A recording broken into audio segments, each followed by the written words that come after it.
پرسوں رات میں ایک ویڈیو دیکھ رہا تھا، ایک شخص انٹرویو لے رہا تھا، کہتا ہے میں نے بہت ڈھونڈا کہ یہ جو یہاں پہ سبیل لگی ہوئی ہے بہت بڑی، اس کا مالک کون ہے. بڑی مشکل سے پوچھ کے ایک شخص تک پہنچا کہ مجھے پتا چلا کہ آپ مالک ہیں. تو آپ یہ سب کیوں کر رہے ہیں، اتنا آپ کر رہے ہیں؟ تو اس نے بولا کہ میں کرسچن ہوں اصل میں، اور خود پانی لے کے کھڑا ہوا تھا. کہا میں کرسچن ہوں. کہا پھر؟ کہا میرا بچہ شدید بیمار ہو گیا. ڈاکٹروں نے جواب دے دیا. 9 محرم کا دن تھا، میں نے دیکھا میرے گھر کے باہر سے لوگ جلوس اور علم لے کے جا رہے ہیں. ارمانستان کا تھا وہ.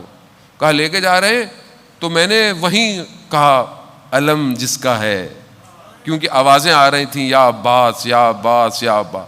تو میں نے کہا کہ جو بھی ہو، جیسا بھی ہے، میرا بچہ ہو جائے تو میں ساری زندگی آپ کے اس جلوس کی خدمت کروں گا.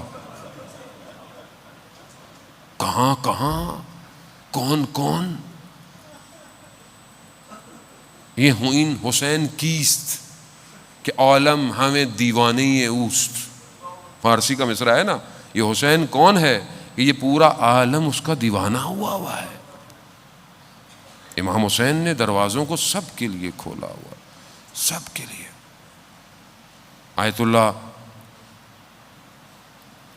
مہدی شمس الدین جو آیت اللہ عظمیٰ بہجت کے خاص استاد شاگردوں میں سے ہیں، 40 والیوم کی ان کی بک کی سیریز ہے. 5 بکس ہیں جو روزگاران کے نام سے ہیں، اس کے اندر وہ بیان کرتے ہیں. اب آپ دیکھیں کہ امام حسین کتنے کریم ہیں. کہتے ہیں کہ دوسرے مذہب کا کرسچن تجارت کرتا تھا بصرہ کے دریا پہ، حملہ ہوا، زخمی ہوا، سب لٹ گیا. تو ایک قبیلے نے آگے بچایا. قبیلے والے لے گئے، اپنے پاس رکھا، بہت دن رکھا، خیال رکھا. ماہ ذی آ گیا. قبیلے والے مولا کے ماننے والے تھے. کہا آپ یہاں رکیے، کچھ لوگ چھوڑ دیتے ہیں، ہم جا رہے ہیں نجف. کہا میں بھی چلوں گا. کہا مشکل ہوگی. کہا نہیں میں چلوں گا. نجف گیا. 18 ذی الحجہ وہاں منائی.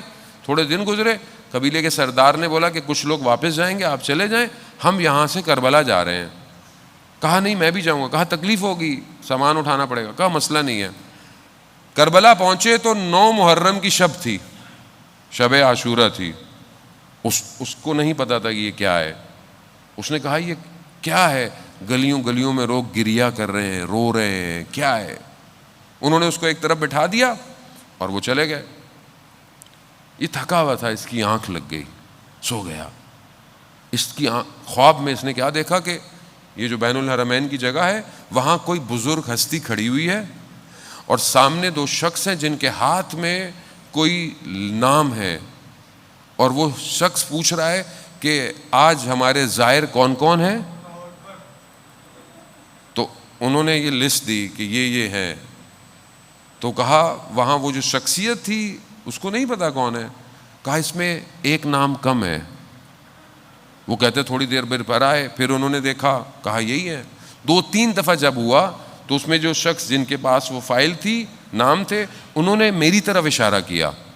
کہا مولا آپ کی مراد اس شخص سے تو نہیں ہے، یہ تو دوسرے مذہب کا ہے. تو امام نے فرمایا اس سے کیا فرق پڑتا ہے، یہ ہمارا ظاہر تو ہے.